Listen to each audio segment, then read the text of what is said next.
Góðan daginn, gott fólk. Gaman að sjá hvað margir hér í dag. Good afternoon and welcome to this event, which will cover the topic Women's Status in Sport here in Iceland. Það voru helst fleiri sæti en þetta stóla. Ég skal reyna að hækka mig. As we have a couple of guests, non-Icelandic speaking, we will have this conference in English today. I think it will not be a problem for none of you. In the end, we will have questions, and it's no problem at all to ask in Icelandic. We will translate it if needed. On the agenda, we have 3 presentations. All of them are linked to matters which are very high profile in football today. The first presentation today is from Borghildur Sigurðardóttir. She is the president of the Breiðablik Football Club. She will cover the participation of women in club management. This topic is high on the agenda in many countries around us, and to support that, UEFA is currently running a special women football in leadership program. Many of the countries we compare ourselves with are also taking steps in that direction, offering special programs for women as leaders in football, with the goal of bringing in and empowering more women to take up leading position within the football movement. Second up will be Eiríkur Stefán Ásgeirsson. He's the chairman of the Icelandic Sport Writers Association, and he will cover the topic of media coverage of women's sport. This topic is regularly brought up and is an ongoing debate. The last presentation of today will be made by Karin Espelund, a member of the UEFA Executive Board. Her presentation will be about spreading the word of women's football, inviting more players and more people within other roles into the football families. All 3 of the presentation, Borghildur, Eiríkur and Karin, will first make the presentation, and follow that we will take our time for discussions, questions and answers. I would like to encourage everyone here to use the opportunity, speak their mind and ask questions. After the forum has ended, the Football Association would like everyone here to have we will have some refreshments. We would like to ask you to stay and to speak more and try to make some connection. I would now like to invite to the stage Borghildur Sigurðardóttir. She is the president of the Breiðablik Football Club. In terms of number of registered players, Breiðablik is our largest club. Borghildur was elected president of her club in 2013 after having serving in other roles within the club management. Gjör svo vel, Borghildur.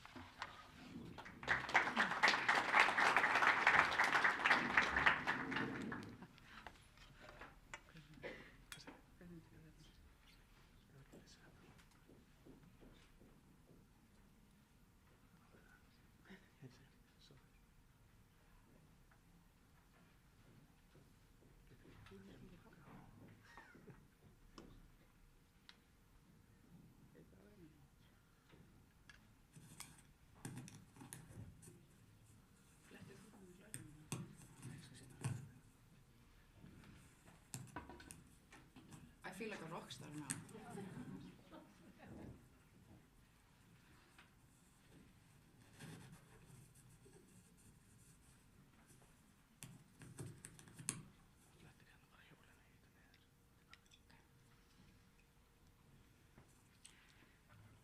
Okay, hello everyone.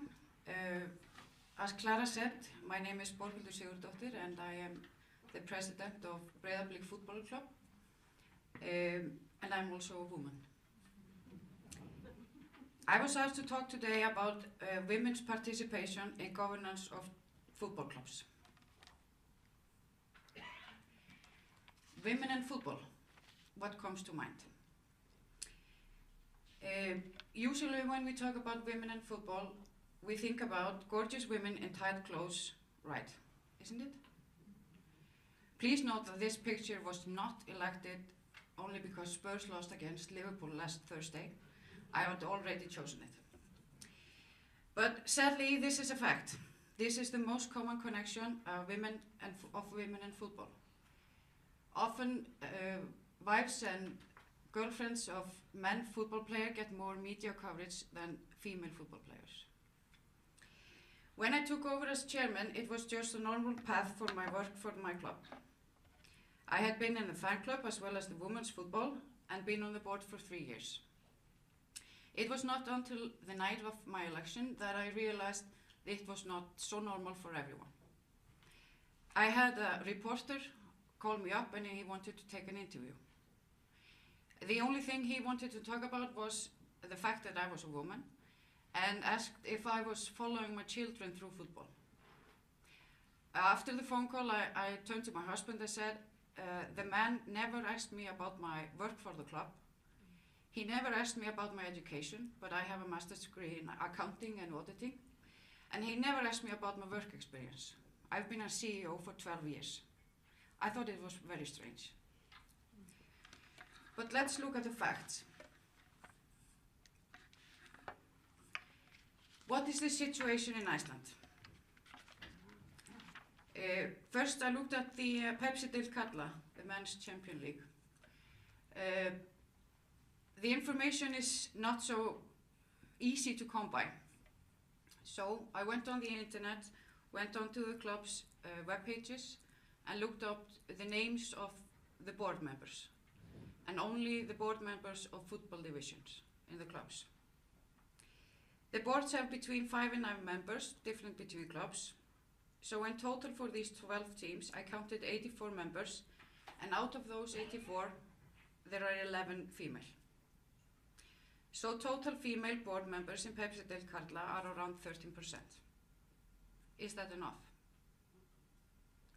But I found it interesting that out of those 12 teams, 2 of them have female chairmen. That comes to 16.7%.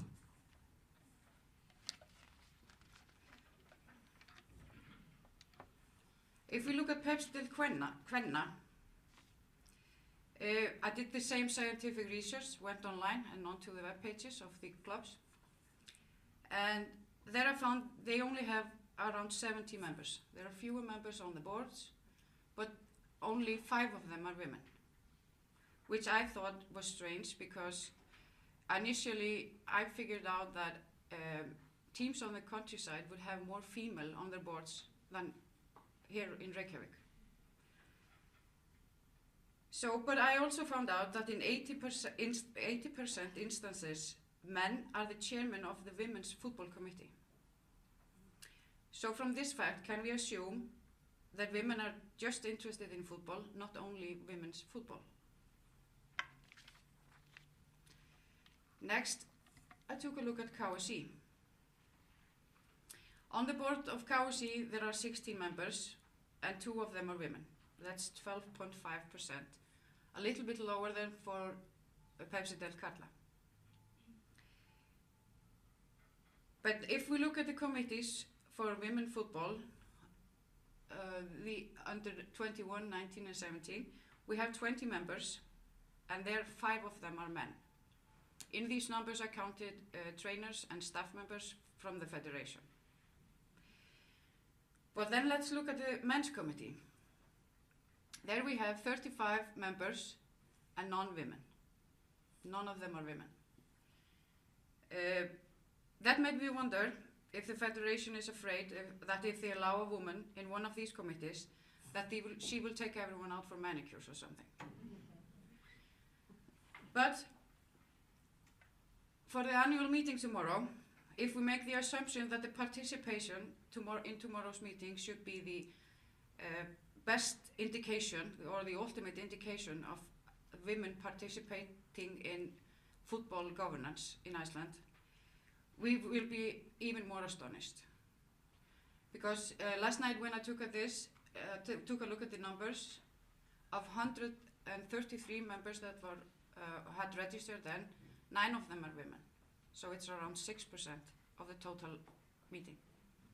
And I wonder how many of the women that are in tomorrow are only listed because they are spouses.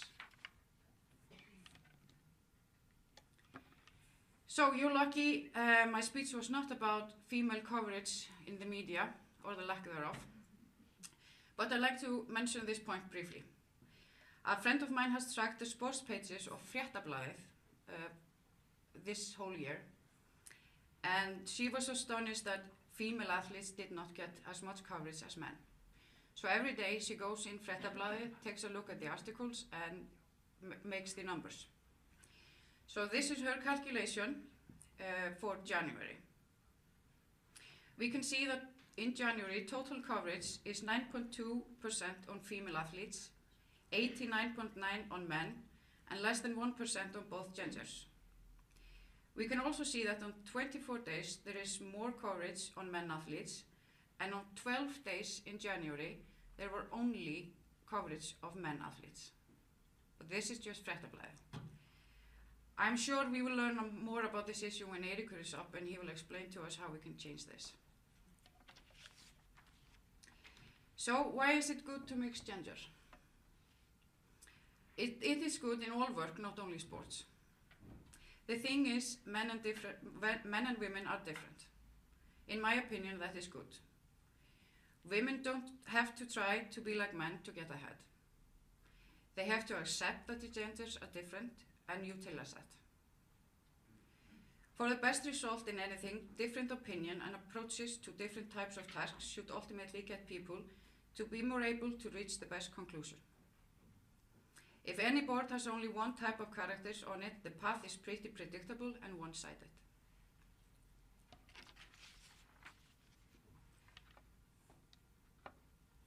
So, how do we change things? I think you can all agree with me that this is a situation we have. First of all, stop being afraid of women. I sometimes feel that some of the men in the football community are afraid of me. I might pass them and they say hello, and then they hurry away. It's like they're afraid that the only thing I can talk to them about where to buy the best shoes or the lipstick. We need to broaden the scope when we are picking people for management position. We have to accept that changes are good.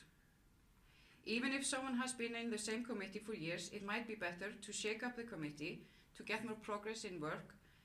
It is not done to humiliate anyone, it's only progress. We need to stop thinking that women are only interested in women's football. It's not true. They are interested in football as such.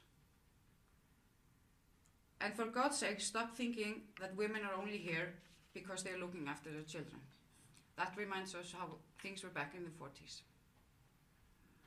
We simply need to utilize this unused workforce we have in sports management. Thank you.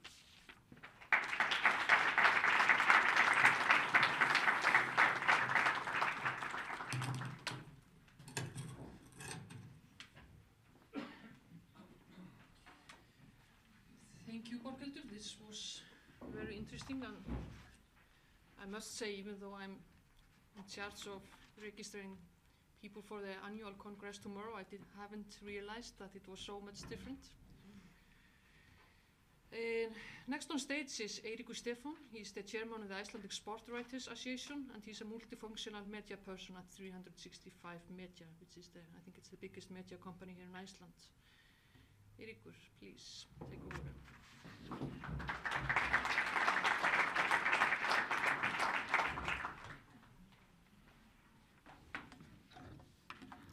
Góðan daginn.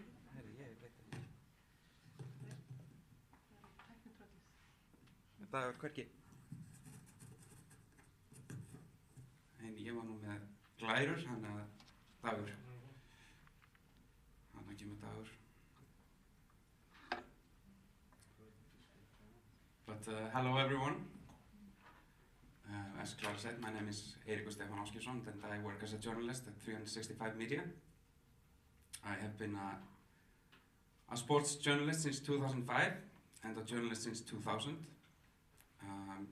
Mostly as written press.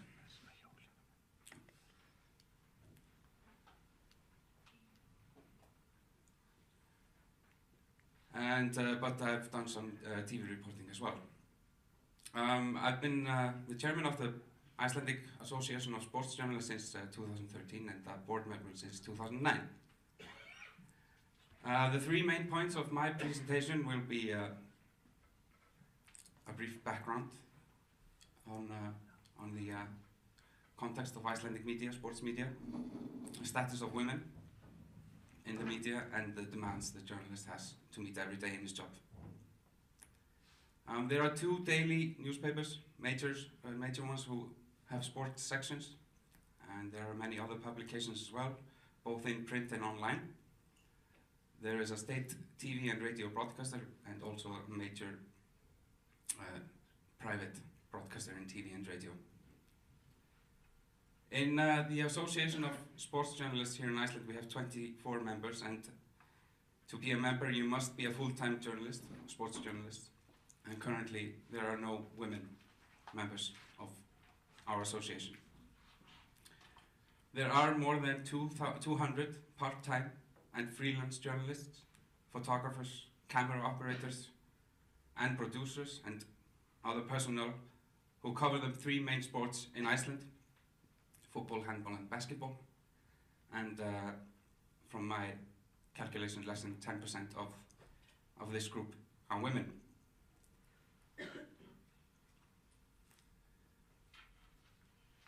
But this is the main topic, of course, the male dominance, as Borghildur said, in the coverage of sports in Iceland and I think all countries around the world.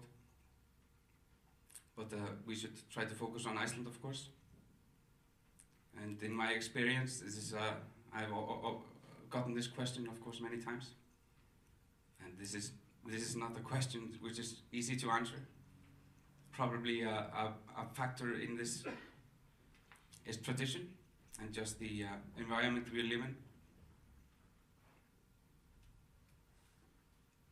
But I've been also asked why there are no female sports journalists here in Iceland, and full-time journalists, I should say.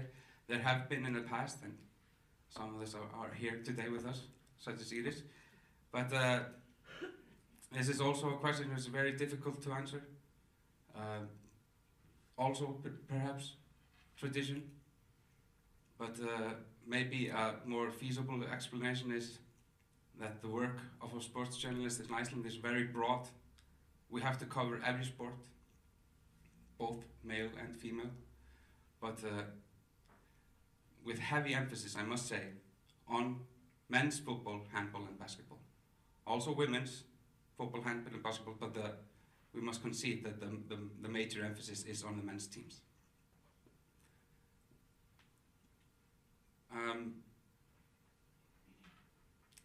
I should, however, point out that it is our experience, both for myself and my colleagues, that the sports, the women's sports in Iceland get more coverage here in Iceland than in many other neighboring countries. We have seen this both at the tournaments we attend abroad, such as football tournaments in Sweden 2013. I was myself in a handball Euros in 2010 in Denmark. And if we are not more in numbers than the journalists from other countries, we are certainly more by in connection to the size of the country. But like I said, this is totally unverified. This is just our feeling, and of course we, as I will talk about later, this is something that is open to criticism and we can certainly improve on. I would also like to talk briefly about the journalist and our point of view, because it is not necessarily the same point of view many of you may have. As journalists, we must adhere to the basic principles of journalism, just like other journalists. We have to consider the truth, be accurate, be accountable for our actions, and be loyal to our readers or viewers, instead of being loyal to any other parties that might be involved. We should also have independence from those we cover, which is in the case of sports journalism is, of course, the sports organizations themselves and the clubs and the athletes. Sports journalist does not work for any authority within the sporting world, whatever they may be. But also you must recognize that the media is a business world. And for most, that means they must subject themselves to the basic laws of the economic situation of demand and supply. A media outlet cannot manufacture material for which there is no demand and expect to turn a profit, which is of course essential for its survival. But, as I said, there is always room for improvement, and discussion should go on, and we should get criticism. This is otherwise there is of course no hope for progress. But I would like to emphasize that during this discussion you must appreciate the point of view of the journalist and the media. And lastly, I would like to just briefly bring up a few issues, many of whom Borghildur has already addressed, of the status of the women in sports outside of the media. And many have wondered, both openly and privately to me, why after a game of football between two women teams, the interviews that the journalist takes or has after the game are with men. And this is just simply because maybe both the coaches of the teams were men. And it is of course very common to speak to the coaches after the games. Most board members at Borghildur, as Borghildur said, are men of the clubs. And the representatives of the General Assembly tomorrow are staggeringly low from the women's side. And as you can see here, the coverage of women's sports in Great Britain and USA is even less than we saw in the presentation from Borghildur. And there is also, like Borghildur said, an attitude problem. And the latest example, this has happened in 2015, where a tennis player, Eugenie Bouchard from Canada, was asked to twirl around after winning a match in the Australian Open. So there are many, many issues, and the debate should go on. The criticism should continue, but I hope certainly that the discussion can be friendly and useful. Thank you.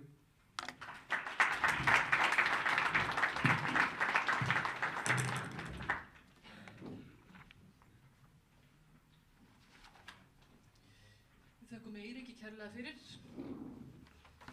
Við vissum að þið hafið einhverja spurningar til hans á eftir.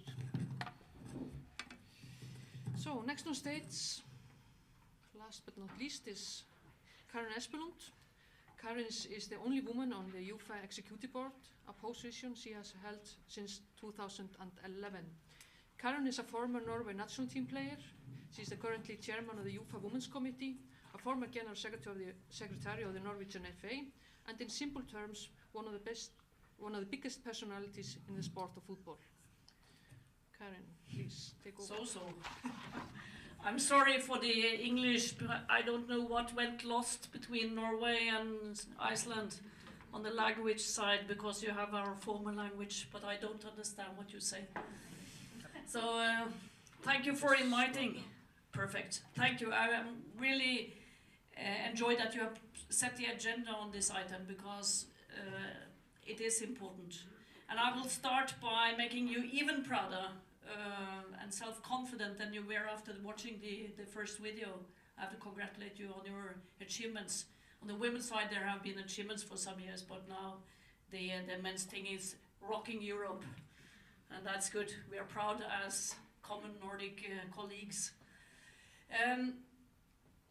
Let me just start over an overview, because UEFA, I'll come back to some of the issues raised on female representation and what to do and not to do, and what UEFA also is doing. But UEFA is investing quite heavily now in order to develop women's football.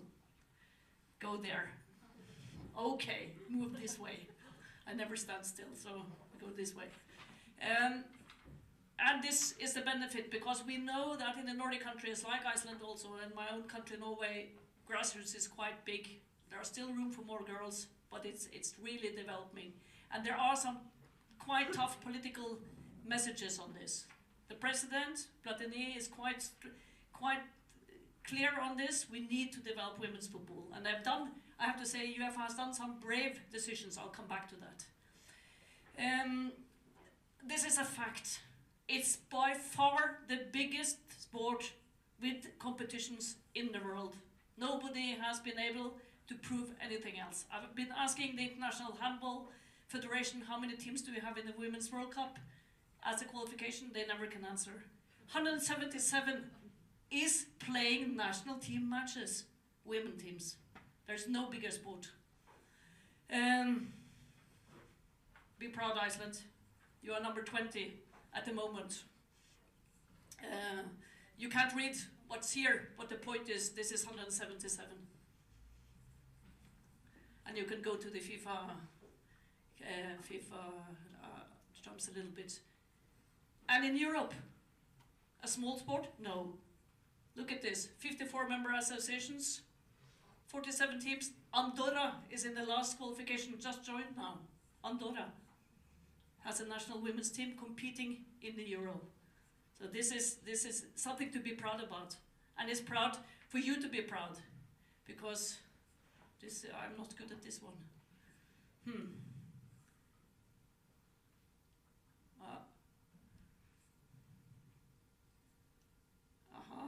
Because that was the point, my point to show first one. This is, how did you manage? This is the main goal. I've been very strict on saying this. Every girl should have the possibility to play in their neighborhood's football. This is still not a fact. It's a fact in your country, more or less. But still there are room for more girls. And now I'm trying to find the right slide. Women's ranking. Here Iceland was at the 17th. That was in 2013. You have moved a little bit down, you know that. Your results. What am I doing wrong with this one? I stop with that. This is an overview of women's football in Europe. Why do I emphasize? Because I will turn into the questions you raise. What about more female representation? It's big in Europe, but still it's quite small if you compare it with the men's football. We have some countries in Europe having more than 60,000 players. Of course, Germany is there, of course, France is there, England is there, but also quite strong, the Nordic countries. It's grown 5 times since 1985. We have 51 countries now having a women's national league, the clubs are the basis in European football. And this might be impressive numbers or figures, but it's actually not, because they are so few compared to what we need. But it's growing. So this is a point. We do the count every year from UEFA side. We stress you to have the figures correct, so we can see the development. So it is growing, but it's growing on some positions extremely slowly. See if I manage now. This is our competitions. I won't go through them, but we do have quite good competitions in Europe. So I go to the basic point for today. When I entered football, I'm born in '61, so that you can have my background. This was how football looked at that time. This was the English stars. This was the image of football. You showed it, almost the same. This was the image. So young player, this was how it was, because I started playing in the mid-70s. It has changed. And I'll go through a couple of things and try to say why football needs to change. My perspective of football, it's a wonderful game. It's the most beautiful game of the world. And I could never understand why anyone would deny me as a little girl, because I loved to play football, but I was denied by the Norwegian Association because they didn't have activities for the girls. I couldn't understand. Now there are 110,000 girls, so this has changed. But it is a beautiful game. And I say it has a great tradition, because tradition is one of the things you line up, of course, when you see the coverage of men's and women's sports. But to me, it has even a greater future. Why do I say that? Because the future must and will be different from the past. The society is changing. The values, the educational level, equality in all aspects. It changes not only in Iceland, it has, but in Europe as a whole and in the world as a whole. And how is football's legitimacy if we continue looking like we do? I'll show, because again, where are the women? Where are the women representatives? They lack. What is the basis in your club in Breiðablik? Of course, it's the human resources. Grassroots football, especially in our countries, are driven by the parents or grandparents. Human resources, even more important in the future, even more important. And do we use all this competence? No, we don't. And what are the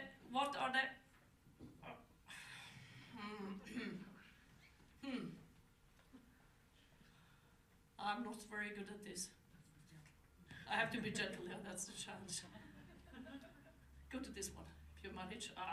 You are soft.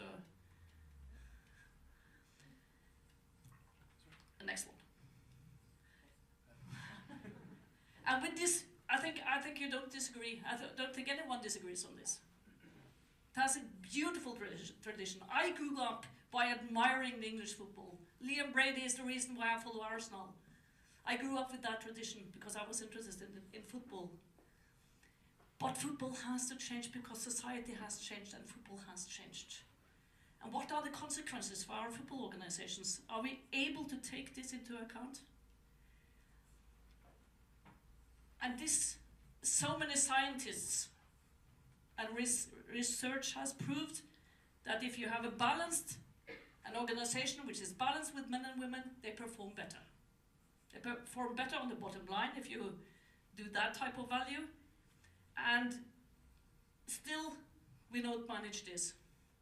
The internal culture needs to change and develop. It needs to change and develop. How do we manage? What do we do in order to do that? And again, this is about diversity. This is about diversity. Our organizations, and I said this is about club level, needs this. The regional associations needs it. The associations needs it. It needs more diversity. It's about legitimacy, because our politicians wouldn't accept organizations not handling and giving also the girls the opportunities. So how do we move to this? From UEFA side, we try to point at this and we try to say that UEFA has a role.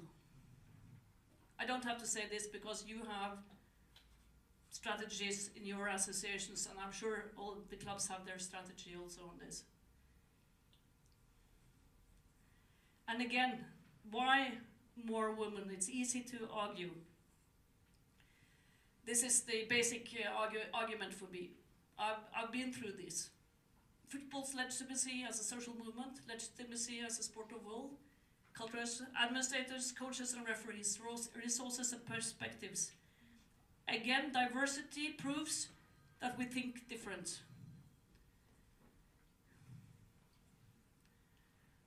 Women also as loyal supporters and viewers, families get involved. The strategies in the Nordic countries in order to try to avoid violence in the stands, the hooligans, has been to have family strategies. You don't use your bad words if you're standing in the stand, if you have your little boy or daughter or son with you. These are easy arguments why we need more women. It's a career path, of course it is, also for women, and diversity is needed everywhere. So I think the arguments are there. Why don't we manage? Because there are women who would like to take part. You talked about that there are no female sport journalists in Iceland. In Norway we had the World Cup for men in Brazil last summer. TV2 and NRK had both rights, they were sharing it. Both channels had female expert commentators. 2 former national team players of Norway. Solveig is back again, which is not former, but... And it was a lot of debate on that. They were doing excellent, But I know they have had in the social media so much shit just being female. One of them is far, far better than many of the male commentators. But still they get so much shit. What is this? Why is it like that? When a woman proves on the men's arena, what is it? Because you have to be quite tough to stand that. They both did. So it is possible, but you need some stamina. This is the UEFA Exco I joined. One of the female commissioners in EU entered in 2011, spring 2011, to meet the UEFA Exco.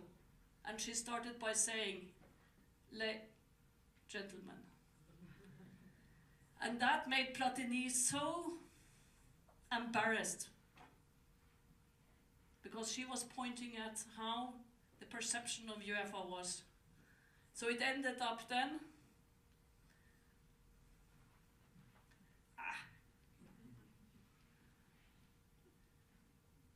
see if I manage.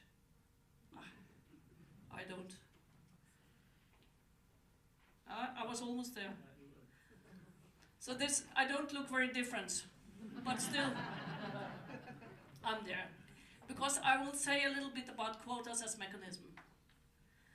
I am quoted into that Exco because I'm a female.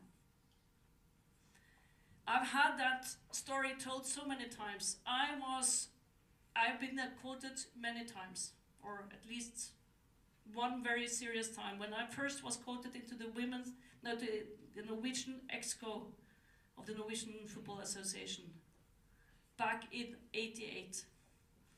They were obliged to have a woman, and I was there. And the interesting thing was, when I was asked and commented on, they commented on, oh, I had only background from women's football. I'd been a player on the highest level. I had the second highest coach education. I had the highest administrative education. And I've been the vice president of my club. I've been in the board of the regional association and in the women's committee of the FA. But I only had women's experience from women's football. One of my male colleagues who was elected, he had only worked with referees. But that was never said about him. What is this? So I defend quota. I'm quoted, and I defend the principle. Because why do I say that? Because that's the way you can break up some structures and get some different views into it. I was quoted as a female Exco member, but I was not quoted as a general secretary. I had to prove my competence. But I would never have been in the position to prove my competence if I wasn't quoted in the first round. So I'm a strong defender of that. And I see so many young girls now say, no, I don't want to, oh no, I'm not quoted, I'm here because I'm good enough. It's not about that, not being good enough. You have a different background, different competence. So it's quite brave of UEFA doing this. They use quota as a mechanism. Because I was never elected in the Congress like this. I was pointed at from the Exco, because you don't get a woman that way into football. And then I say, if that can be done from UEFA side, it can be done from everyone's side. And don't be shy because you are quoted. You represent a different background. So this I try to say. Use your competence. It's a little bit different. Diversity is needed. We need to use mechanisms to have more women. Use ad hoc projects. Which younger girls, if you ask them to have a 4 years appointment in the committee, would say yes to that? 4 years. It's a long time. But if you two were asked together, if you could join for a project, half a year and do this, I'm sure we would mobilize a lot more women. So the structures in our organizations are not promoting that type of people to join us. I will stop, because I can speak about this the rest of the evening. Just say 3 more things we are doing from UEFA side. We are doing a female leadership course in order to motivate more women to take positions. Clara has joined in the first course. We do female coaching scholarships because we need more female coaches on a higher level. And we discuss if we can use the competition regulations to say to the associations that if you are to play in under 17 competition Euro, you need to have at least one female coach with you. We discussed to use that mechanism to say to Spain, you cannot come with all male staff around the 17-year girls team. They do. There are mechanisms we can use. And Colina came proud to me and said, Karen, we had the first referees course, elite course, men and women together, and it went well. And I said, counted to 10. I'm happy for you. I knew it would go well. We have done that in our organizations for years. But that's good. He was really proud. And that does something out also about the views. There's one question I would end my presentation saying, I never have found the answer of that. And that is why women's football, as the only sport almost, is compared with men's football all the time when it comes to quality. You don't do that with athletics, you don't do it with tennis, or you don't do it with swimming, but you do it with football all the time. Why is it like that? Is this the really very strong dominance football has had traditional? I wish I knew the answer. If you can help me find out, because I cannot really find that out. Why isn't it judged on its own merits? This is still a big mystery to me. So thank you for listening. I hope for a lot of good discussions. There are structural mechanisms to be used. And to all the women and girls say, you have to dare.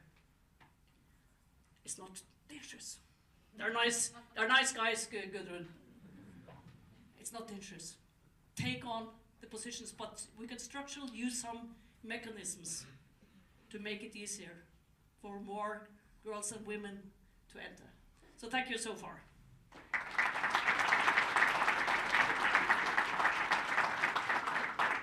This I don't know.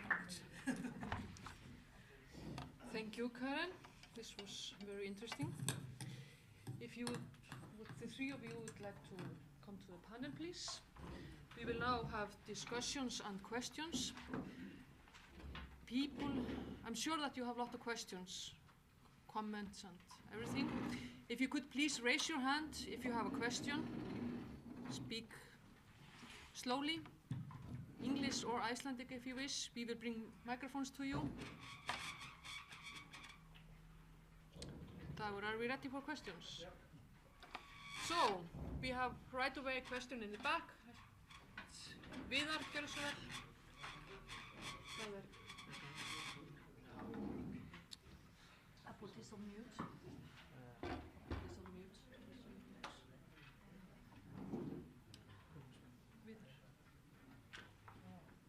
Viðar.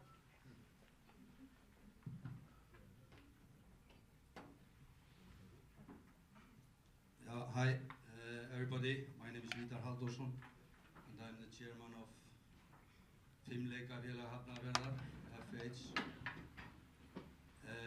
I would like to thank for these three nice and very interesting speeches that I have been listening to. I, as chairman of our club, football in our club has been, women football in our club has been getting bigger and bigger. As football here in Iceland, women football in Iceland, it's getting bigger and bigger.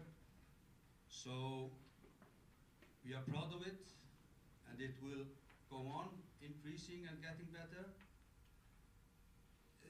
As a chairman for now 8 years, it has been very strange looking at all our boards that, as Borghildur said, there has been 1 and 2 women board members. Even though we have been running it by males, we think we are doing well. It's progressing, it's more and more participants. So I actually can't see the problem. I think we are going well, we are, as Karen said in a prospect, it was 4 times since 1995. We are getting bigger, we are getting better, and I don't see the problem. And these percentages we are seeing, what difference does it make if we are doing well? Hopefully, there as well as in participating in training and competing in football, those percentages will go higher. We are not against women in boards. We are trying to get more and more, but usually the answer is no. It's been hard to get women on boards and taking some responsibilities. Having quotas, as Karen is saying, why quotas? Should we have quotas in teams that 22 years they have only one player and 23 have one and so on? We take the best on. And hopefully we'll do so, and hopefully we will progress as we have been progressing.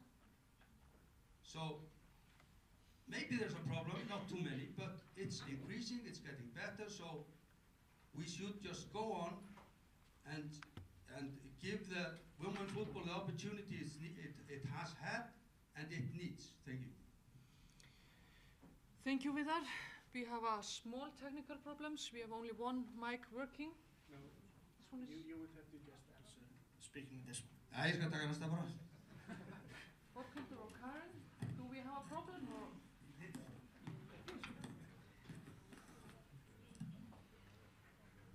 I think I was trying to say that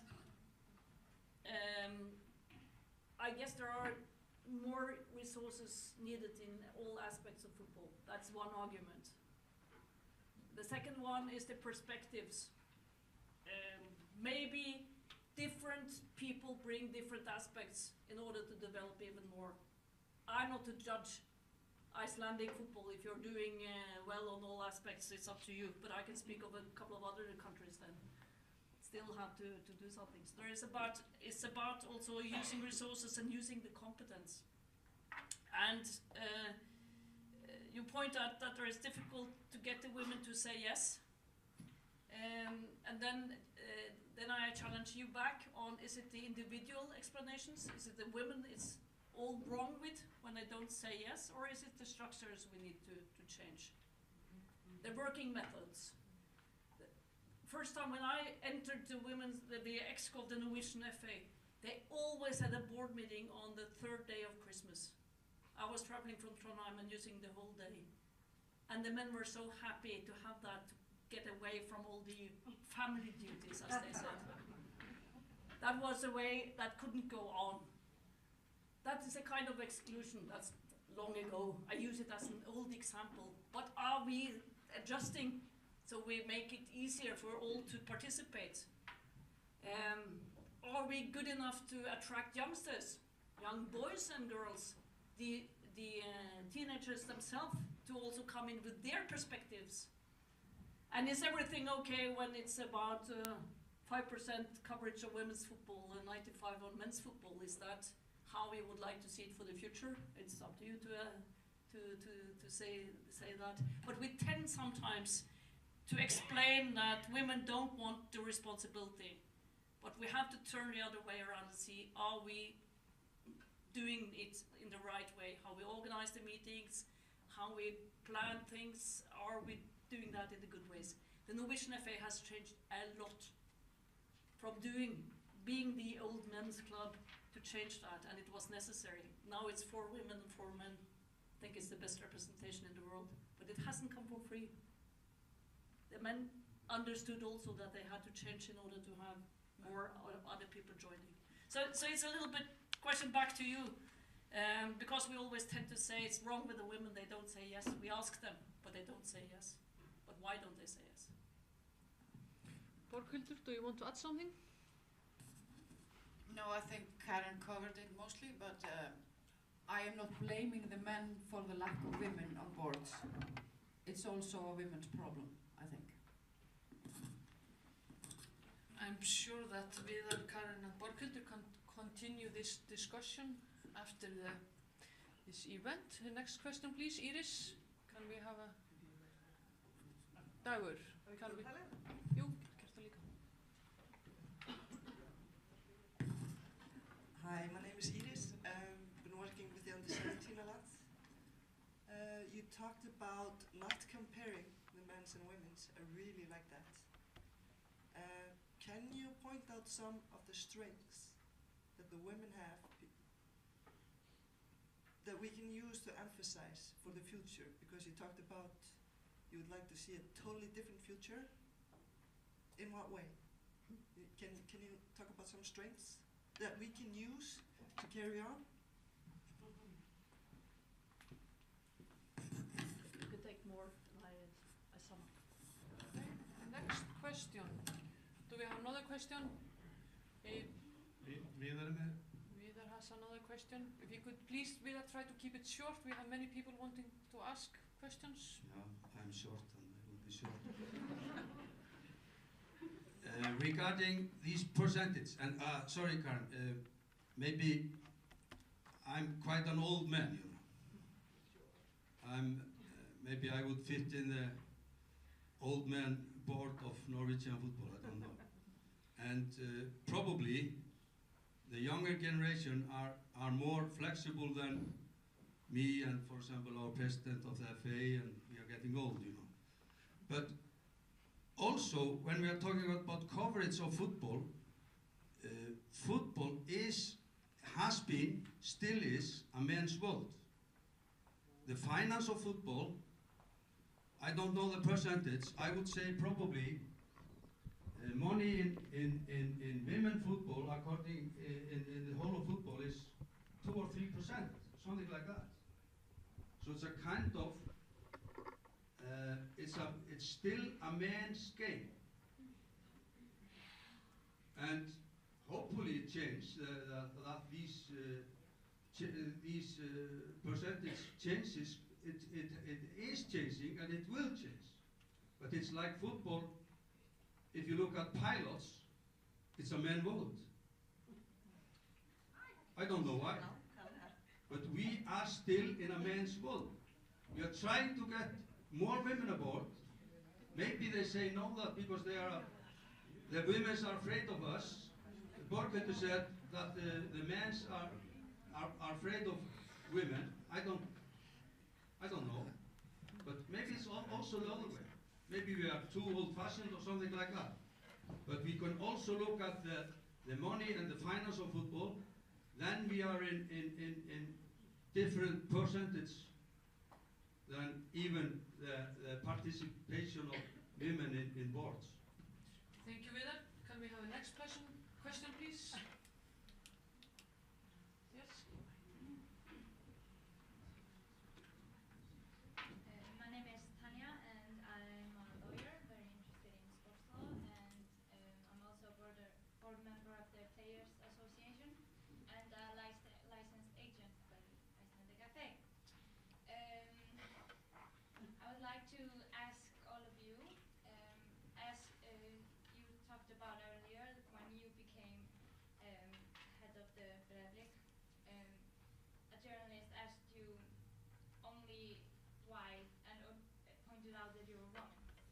I had the same thing when I became an agent. Everyone asked me how it is to be a woman's agent in a man's world, and everyone asked me if I would only represent women, like I couldn't represent players that are male as well. So my question is, what do we need to do to change it? Do we really need female journalists to talk about female players and women's sports? Isn't it the problem that we need more male that doesn't have the perspective as he does?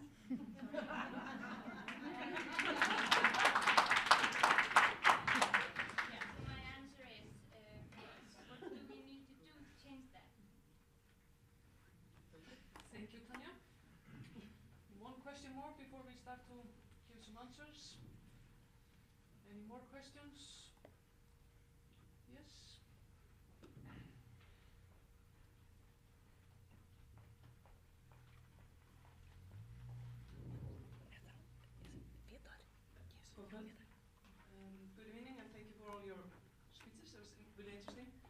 I am a former football player, have not been much around Iceland football for 2 years. I gave up quite often on the football society, partly because of this reason that Karen discussed. I grew up in Breiðablik, which is one of the best and strongest football club in women football in Iceland, has been for years, and was definitely when I was young. Still, I could see the gap between women and men and women in Breiðablik, and I was a little bit disappointed in that, because I also grew up in another sport. I played basketball, and I could see the gap between men and women was a little bit less there, and that's why I thought it was quite interesting what Karin pointed out of that. Is the gap growing between, I don't know why it is, but for some reason I feel there's more support. It's more, today for example, the World Handball Cup now, who was controlling the TV for the TV report? It was a woman. I'm not seeing that happening with the World Cup in football in Iceland, and that's a pity in a country that is this strong in, and gender equality is this strong. So my question is both, what's wrong there? Why? I agree with the comparative, we shouldn't do that, but there's something wrong there, and that's one of the reasons why I'm here today. Another one, just the idea, why not bring the youth a little bit in? If you're going to change something in the society and the culture, you should bring the youth. Why not form a youth council in each team, in each club, where when boys and girls are together, as working together, and that's the best way to change culture. And that I know, because that's been my specialty, youth, for last years. So that's just an idea. Last thing that I want to point out, I took part of I accidentally got into Selfoss several years ago. Probably the most growing women team in Iceland at this point. And I ended up playing with them for 3 years. I was finished with football, but I ended up playing with them for 3 years. That was quite interesting, because then I could feel, for some reason, in a smaller team or something like that, I could feel that everybody was working together. And it was actually quite interesting that I was curious about and how that worked, because I came from the football team, the women football team, the most powerful and most strongest and the most, one of the best in Iceland, but still I could found more gender equality and partly in Selfoss. And I ended up playing 3 years and being part of getting out to the first league. So that was the best way for me to end football, but I was a little bit curious about that. But Thank you, Anna. You made a very interesting points. A couple of them, actually. So now we have questions from Iris, we have questions from Viðar, we have from Tanya, and now we have from Anna. What do you think? We have a youth parliament in Iceland. Should we now start to have youth council in the clubs? Is that a good idea? Is that a solution? I hope we will try to find some solution here today. Who wants to start? Eiríkur. Do you have something to? I'm not on that issue, no. No? Okay. Borghildur? Yeah.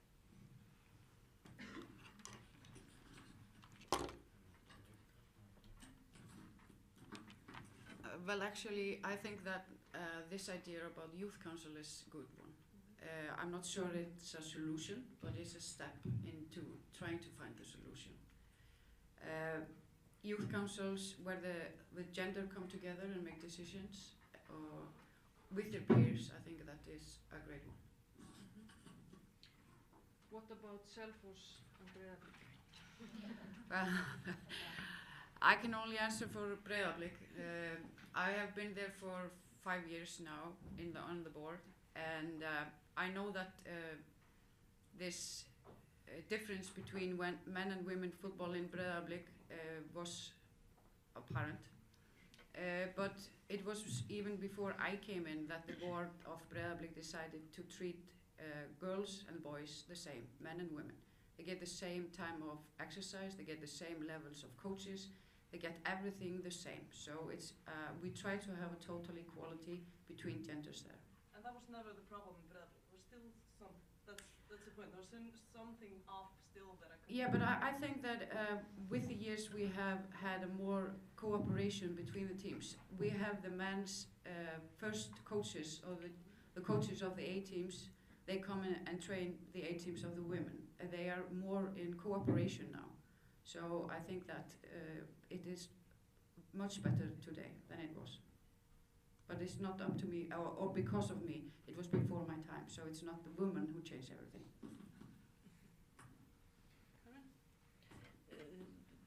Yeah, on what? First, I try to say that my main basic point is there are so much resources we still need to perform even better. I don't want to throw anyone out of football, but we need even more into it. That's the point. How can we get more youth to change our ways of handling and perspective sometimes? How can we get more women, because it's needed in our game? How can we get more grandparents, so they don't only go to Spain and play golf like the Norwegian grandparents do? We need them in football. We need them around our kids. So that's the basic point. And there are some structures sometimes that doesn't motivate and encourage different groups to say yes, to join our game. And I absolutely agree. It's about structures, but it's also about encouraging women to say yes. And we have to dare a little bit. We have to dare into the structures. That's why we have the leadership program, for instance. It's to encourage also the women. So it's also about that. It's individual explanations why there are not more youth or women or black or whatever. And there are structural reasons. And the one thing we can do something about together is the structures. And then we also have to motivate the individuals. So that's the basic point into it. I would, yes, men's professional football is generating all the money that all the other competitions are living off. Men's professional football is the money maker in football. Youth men's football doesn't drive that money. Women's football doesn't drive it. That's a fact. It's the solidarity mechanisms that's the money making, yes, but slowly other parts are also gaining and making a little more money. I learned yesterday that Canada now have sold 500,000 tickets for the Women's World Cup already. That's a good signal. It's sold to 144 territories and waiting for more on TV. I don't know the amount. Of course, it's not compared with the Men's World Cup, the Men's Euro, or the ridiculous sums we just see from the Premier League at the moment, selling their rights. But it's slowly gaining some more money into that game. But it's only the men's top professional making that money in principle. So that is a fact. It's the Men's Euro that finances all European competitions. And that's a fact, but it's not, and we work on that.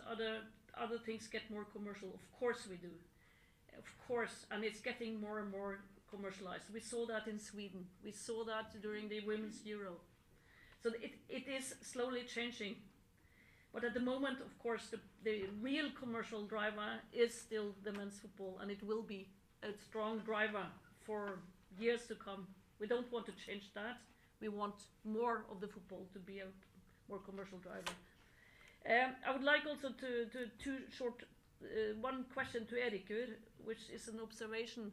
Golf and tennis are maybe those two sports which are quite equal when it comes to coverage and also a little bit of the money-making sums now. If we see so it would be interesting to you to comment on those two sports. What is the specific strengths on the women's and girls' football side? I think one of them is, I was very surprised that UEFA made a problem that there were no red cards in women's football. It was an observation made by a technical study group on the men's side, and I thought this was very strange. We didn't have one red card in the Euro in 2013 in Sweden. That is good. Football is a physical game. We know that. Icelandic is a physical team. Norway is a physical team. Football is a physical team, but it can be fair. I think one of the things when I see sometimes, I see a lot of football. I see a lot of Spanish, German, English football, and I love to see it. Sometimes it's getting almost too physical for me. And you see the referees are blowing all the time, and the players are laying more on the ground and standing up sometimes. This you still don't see. I think one of the breakthroughs in the Euro 2013 was excellent goalkeeping. The goalkeeping hasn't been the most strength on the women's side, but if you saw the goalkeepers in Sweden, this now changed, and you see it on the youth side. So I think you see a little bit of a different game. Yes, it's slower. The women's speed skater is slower. The women's swimmer is a little bit slower than the men. The game is a little bit slower, but that makes it a little bit more open game sometimes. And you see very few cards. You see very few foul play. And that is a good sign for me, because that's not what we want to see. I could speak again for a long time. With that, I enjoy the discussions. I really do. Maybe we'll continue afterwards. So thank you so far. Yeah, firstly I would like to answer the comment of Tanya, who asked if we really needed women journalists to cover women's sports, and the answer is, of course, we don't. My personal point of view is when you pose questions to an athlete in whatever sport, it doesn't matter if the athlete is male or female, it's the sport that matters.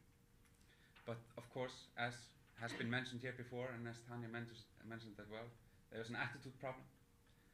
And if Tanya or anybody else sees an attitude problems in the questions journalists pose, then they should raise the issue, of course. But in general, to answer your question, then no, of course not.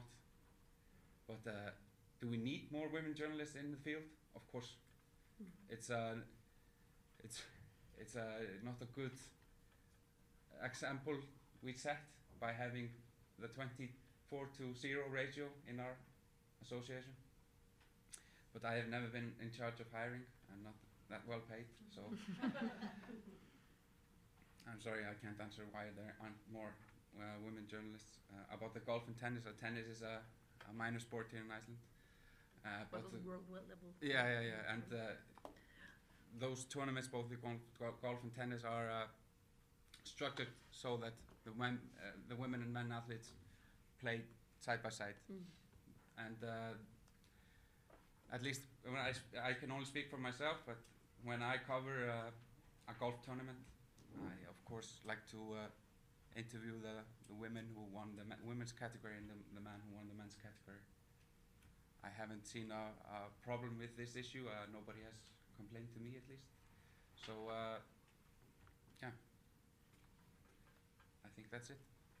But if there are some questions about the media, please don't be afraid to ask. Thank you for your answers. Do we have more questions? Nothing about the media coverage? No questions at all? Everyone is very quiet today. That's highly unusual. Ragnhildur?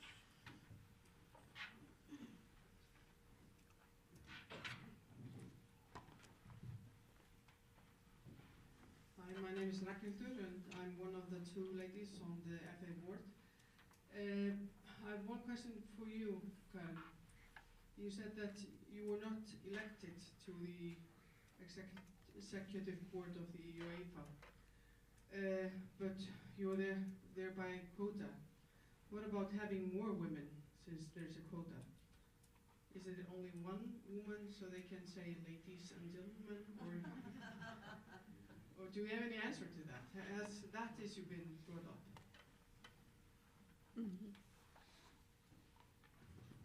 I was told that this issue was the longest discussions the UEFA Exco ever had before I was appointed in summer 2011. This issue lasted 2 hours. Someone would like to have more than one, and that is my argument also, because the stereotypes are so, we are different. And with only one, it's not showing that difference. And some in the EXCO didn't want any women, didn't want the principle of quota, were very against that. So the compromise was won. And no, I wasn't there because that was before I was appointed, but I know of course there are cultural differences in Europe. The Nordic part were arguing for more than one, the southern part for 0. So we know that the world of football doesn't look like it does in Iceland and Scandinavia all over. It's different. But at least now girls are allowed to play football everywhere.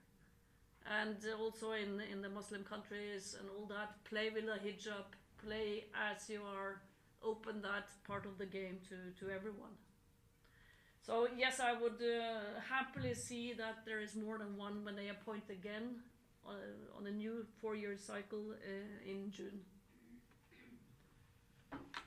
And the discussions are coming up. European football is all male and white. That's another type of discussion about diversity. And UEFA is pointing at institutional discrimination as a challenge regarding minorities. This is also our common, I can say the same applies for the Norwegian football. It's white, all white. We have 25% of immigrants in Oslo. Where are they in our structures? Thank you, Karen. It was an interesting point. As you can see, we are all different here in Iceland. It's a very wide board. We have a question from the basketball community. Hello. My name is Guðbjörg, and I'm not from the football, but I come from basketball. And I'm a former national player, and now I'm a vice president of the federation. And I really like this presentation today. I think this is a really necessary thing to discuss. I'm really happy that me and Vidar is not in the same sport, because I think he's afraid of women. So yeah, we have to discuss something later. Because it's also because he is in the same town that I live in, and I'm in the other sport. I'm in Haukar, he is in FO. So now I know why I'm in Haukar and he is in FO. But my question is, I feel that we need to have women on boards. I think it's really, really important for us. Not just because we are women, it's because we have sometimes a different view, often a different view of the things that we are talking about. I find that in my board on KKI board, a basketball board, that sometimes we discuss the things different because I think it's because there's a woman in the house, and I think that's really important. I'm not saying that we have always we decide everything, what we often do, but we have to have something to say about this. And the thing that I really want to discuss and ask you is, do you have any ideas how we can have more women participate in the boards? Because I got the question to me is, are you okay? You are the board. Wow. Do you have any time? What does your husband say? I'm like, what do you mean? I mean, I'm on the board and he is not. It's me. It's on the board. I am talking about basketball. My husband is not. So I think we need to. We are really discussing these issues in 2015, and I think that's a pity, because they need us. We need them, and they need us. So do you have any ideas that we can help the women to participate in getting on the boards, getting involved in the sports clubs? Thank you, Guðbjörg, for some interesting points. Do we have more questions? We have one in the back.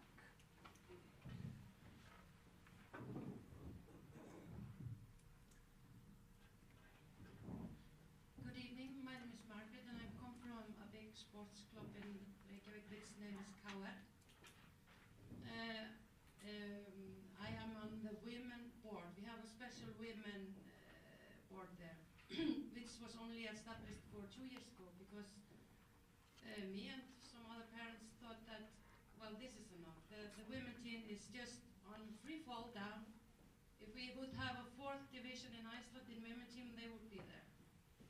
And we thought it was because there were no interest in the club. They were only looking at the men team and the men part. And in some point we thought that they even wanted to get the KR women part in other team, which is close by. But then we decided to approach the board on the football division, and of course we were wrong. They wanted to have the women team, but they didn't have any, I don't know how to say, how they could turn it around, because there were no, all the board members didn't have the quite interest in the women, but some of them had. And they decided to give us a chance, and I think we have brought the women, the women team up again, and the people are interested in the women team in Vesturbæ.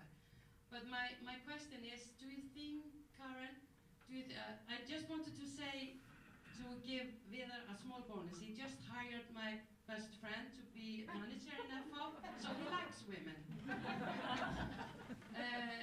But my question is, do you think there's that in football club they should have a special women board to who focus only on the women's side of the clubs, or do you think it's better to have like a 50-50% on the main board of the football division?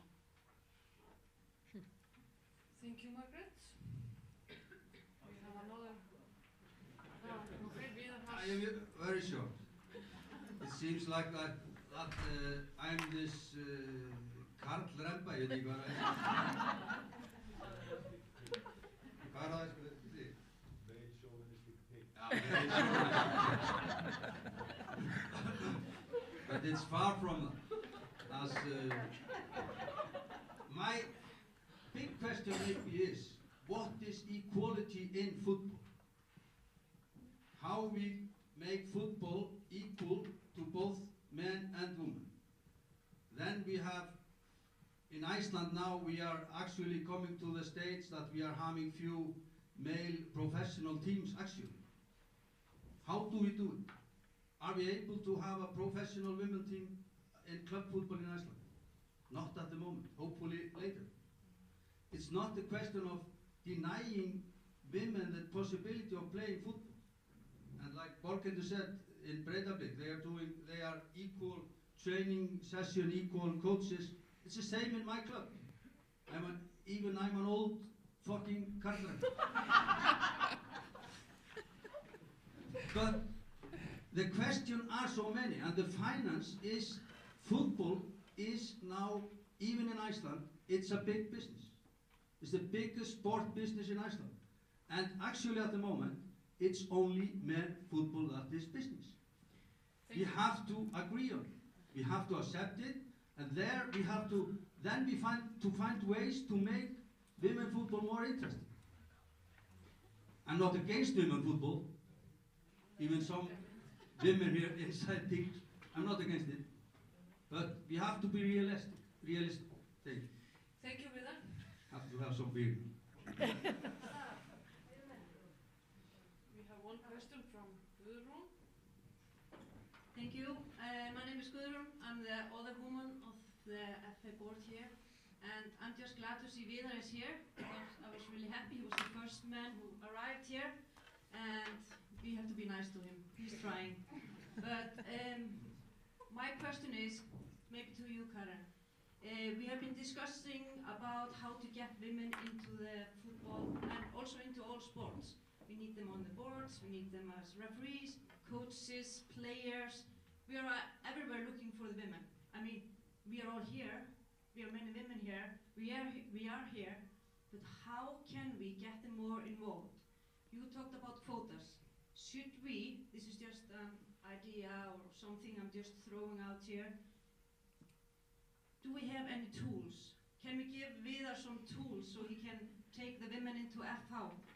Should we have some rules that when female teams are playing, we should have female referees in all age groups?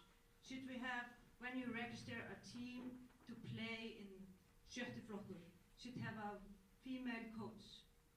It's just an idea. I'm not saying that this will be good in Iceland or Norway or anywhere, but Karen, have you discussed at UEFA some tools you can give the nation who are coming in, all male boards, all male clubs? I mean, look at the whole board of KC, they're here. All our men, me and Raka, we are so happy, they're all sitting here. They're nice guys, but of course we would like to have more women with us. So my question is, do we have any tools? Should we make our own tools to bring the women into the sports? Not only football, all sports. Thank you. Thank you, Guðrún. So we have now a question from Guðbjörg, from Margaret, Vidar and Guðrún, and many of them are leading in the same direction. How can we do this? How can we get more people, more women in the boards of the FA and of the FA, on the boards of the clubs and so on? Can I ask you for a simple and good and fast solution, please? Okay. I think we have to be a little specific. Do we talk about referees? That's one aspect.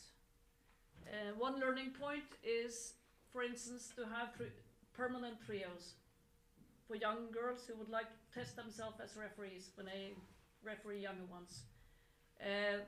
One match, I am the referee, you are on my line, next you switch. That makes it a safe trio. That was a success some parts in Norway because they traveled together, not long distances, and were safe on each other. One way, doing the refereeing. How can we pick former national team players or to also take on a referee career? So that's the one topic. There are methods, but you have to dedicate that. With coaches, the same. I've been asked, all this generation of Norwegian national team players, why don't we see them as coaches?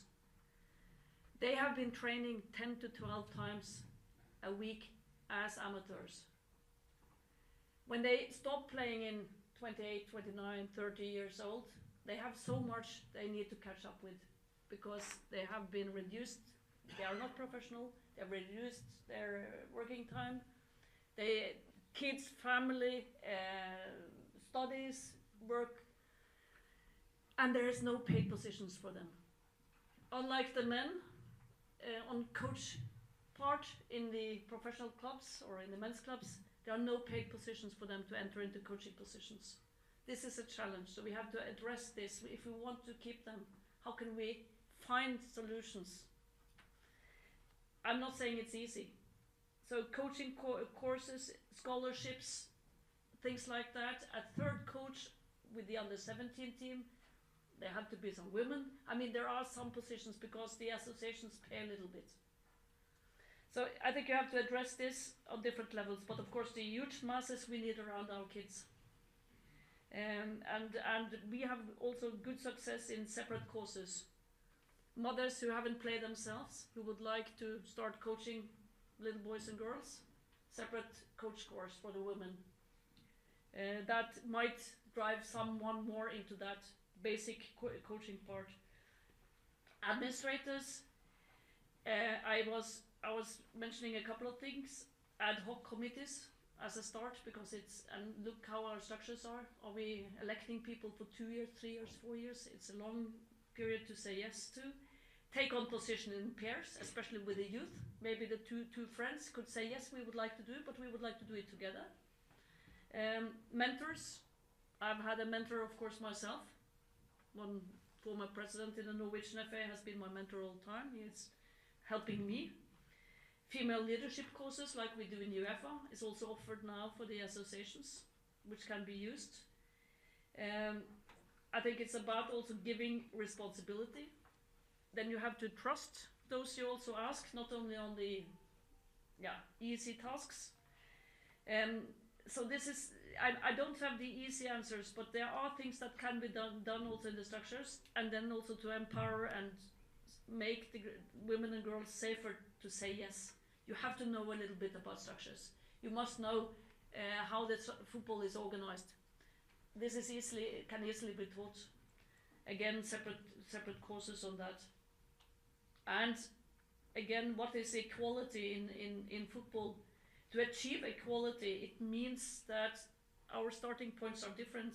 So it means that we might need different methods to promote. So I'm not able to give you all the answers, but I think some of these things, take on position in pairs, look at how you work with ad hoc committees, then they might say yes to the club board after having tried themselves in a ad hoc position. Mentors, leadership course, and a special women boards or integrated. I'm not to give the answer on that. I think each and every club has to sit down and discuss what is the right solution. I can say in Lillestrøm, it's the right solution to have one club in Norway, women and men. But in Rosenborg, I'm coming from Trondheim, that would never function. So it's up to a culture, up to a structure. So I think one has to sit down and discuss this. I'm not able to give the one and final answer on it. So there are some tools and mechanisms that UEFA can point out Gudrun also and try to provide with the associations who would like to do something. Borghildur, what is your point of view about to have separate boards in a football club? Well, my opinion is that you should have one board, but have different committees for them. That's my opinion of it. You should have the chairman of each committee, youth committee, men's committee, and women committee, involved in the board. They should be elected on the board. That's my opinion. On the matter of do we have any instructions or opportunities to have more women involved? I think that a lot of women that are interested in football feel they are inferior to men, because when you get into a room and you talk to men about football, they have this huge knowledge of it. They can tell you every goal scored by Liverpool for the past 30 years.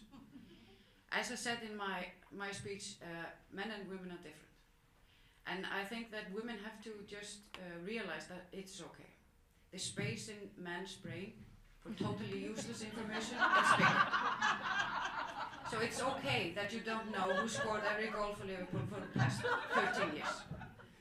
You're interested in football and you can talk to them about it. I think that's the main reason. Stop being afraid.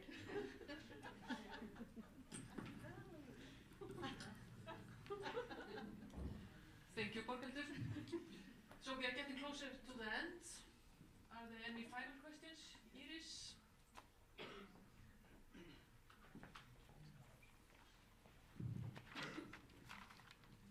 Hi again. As a former sports journalist, I have to ask this question, Eiríkur. Yeah. Are there any research in Iceland that say that the people of the country that read the newspapers, that watch TV, they seek after news about men's sports rather than women's sports? Is there anything in numbers that can support that? Or is it just all tradition like you talked about before? And we all have daughters. Isn't it something we want to change? Isn't it something we want to change together? And how can we change it? Do you have just a few ideas about it? Thank you, Iris. Do we have some other questions regarding the media matters? No? Eiríkur?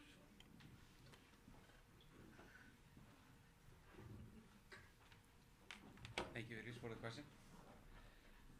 The only numbers that I'm aware of, and I can't present them here because I don't have them with me or I haven't collected them myself, but the most easiest way to find out is to look at the articles written online and see the clicks behind them. And it is a fact that if you write a football story about men's football, it gets more clicks than the story about women's football. This is a fact. So it comes to a bit of an economical situation. Are we writing for I wouldn't say an audience who isn't there, but certainly much smaller than the men's football audience. We as journalists we strive to get, certainly online journalists, strive to get as more clicks as possible, because that's our bread and butter, and that's how we survive. That's how we get ad revenue, and that's how we keep our jobs. So it's more likely to write about men's football than women's football. This is the tradition, at least. But I know. About looking outside the box. Yes. I mean, how you write the articles, can you write them in a different way to get to women? Of course. I remember when the national team went to Algarve once, and they had like more personal stories, and they got so many clicks. Yeah, the girls were writing themselves. Can we do more outside the box? Yeah, that's also an issue that maybe the infrastructure of football or the clubs or the national team or any team can look at, is because as journalists we look for stories, interesting stories that get our clicks, and a hero story, of course, is something we look at. Where's the hero in this team? Where's the profile? Yeah. Maybe it's more difficult to find it because we don't know the teams, or we don't know the players, or it's an issue of who starts. Is it the journalist's job to look at the teams and familiarize yourself with the team and get the story, or is it the sports obligation to present the story or present to make the star? It's difficult to pinpoint where should the procedure start. It's not an easy answer, I'm sorry, but I think we have some heroes in the national team of women. We have Dóra María right there at the entrance. Everybody knows who Dóra María is, at least if you follow football in Iceland, men's or women, I think. So I think the status here in Iceland is not too bad, because we have a very successful national team. Can I follow up just really quickly? You compared again, sorry. Just one follow-up question. You compared women football and men football again. I have been thinking about this, and to compare any sport besides maybe tennis and golf in the world, it's really kind of unfair to football, as the status of men football is ridiculous today. I mean, money-wise and everything, I think a lot of people can agree that it's getting a little bit out of hand. So comparing, now I'm just guessing, comparing women football with another group male sport in Iceland, how does it come there? Because especially several years ago, and I think the media has gone a little bit down by women football last years, because now I've only been following that because I've been out on the sport. But last year's, or several years ago, women football was more, I mean, they were doing really well. I think we can all agree we're going a little bit looked down now, but we're going to go up again. But I'm just wondering, at that point, what was the difference between another male group sport and a women football? How was the click? Is that more? Is it a little bit unfair to compare just male football with anything? Yeah, I mean, like I said, I don't have any numbers with me right here. Sorry, but I mean, if you ask me to compare, I mean, of course, it may be unfair to compare men's sport or compare anything to men's football. But I just made this comparison because we're here in a football environment. But yes, I mean, you have a fair point, and I don't know if I have a good answer for you because maybe we haven't found it yet.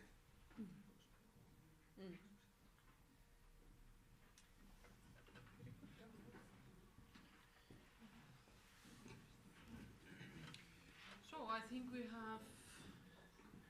Guðrún, do you want to say something in the end, or? No, just thank everyone for being here and give them some gift. Do you want to close this now? Yes. So on behalf of the Football Association of Iceland, I thank you all for attending this short seminar we have had here today. I hope you go home with some questions. We have tried to find some answers, but I think we have just produced more questions. We are on the right way. We are making baby steps. We will continue to do so. And I think we need to discuss this matter even more. Please stay, have some drinks, something to eat. Don't hurry out. Start outside. Let's have some cozy time together. Thank you all for attending here tonight. Thank you.